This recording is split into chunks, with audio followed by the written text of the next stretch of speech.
Në Patos, fshat në Fier, ku banorët janë me shumicë myslimane, po përballen prej kohësh me mungesën e një xhamie, çka i detyron ata të udhtojnë drejt zonave të tjera për të kryer ritet e tyre fetare. Xhamia e vjetër e ndërtuar në vitet 1900 u prish nga sistemi komunist më 1967, por më 1996 u ndërtua xhamia e re në qendër të qytetit, e cila për shkak të lëvizjeve tektonike u rënua dhe prej saj ka mbetur vetëm minarea. Nuk kemi ku të falemi. Xhamia shprishu me në veri në ndeja, ka qenë lartë edhe nuk ka me. Është bërë vetëm kjo. U bërë xhamia, u prish mbetin minareja. Ja, ka një prish minareja, vetë që minareja shtu, s'ka xhamime. Që minareja këtu... Minareja ka mbetur xhamia. Ka një minareja, xhamia u prishur. Edhe prish e bërë ata, xhamia ka qenë të lartë, për që gabimi atyre, që se bërë atije, për bërë dhe bërë këtu në arket. Sipas banorëve, komuniteti islam i fshatit nuk ka pasur mbështetjen e duhur për ndërtimin e një objekti kulti pavarësisht nevojës së vazhdueshme. Nuk kemi xhami. Dhe kur tentua për të bërë një xhami e re, sa marroi si mur, u bë dhe minaria, ajo plasi, me fjalë u ça muri, lozin fëmijët hynin na muri, dilin atan, për mos të krijuar në një aksident, ata e prishën prap, me fjalë mbaruar dhe pa mbaruar mirë e prishën prap xhamin. Tash ka ngelur vetëm minaria.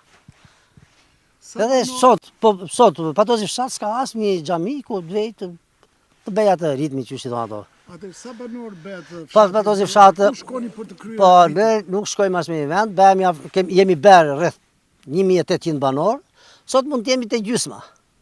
Dhe nuk ashtu fare, nuk. Pra, afro 1000 besimtarë të këtij komuniteti nuk shkojnë as në vend. Jo, nuk kanë një xhami që të falen.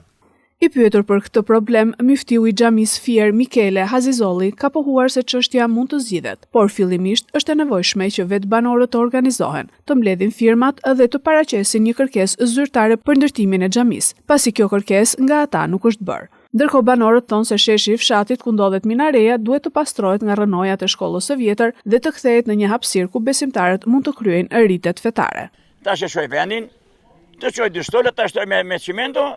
Të distrojë vejmë ashtatar, falemi, dëgjojmë edhe hoqëm vjen, bjem në i hoqë të rësi, vjen falet të i fleta i hoqët, gjim gjesë, dëgjojmë për Ramazan, jo kështu ne mërë, ne, si në te, si mos më keq këtu, këtu e mos më keq me.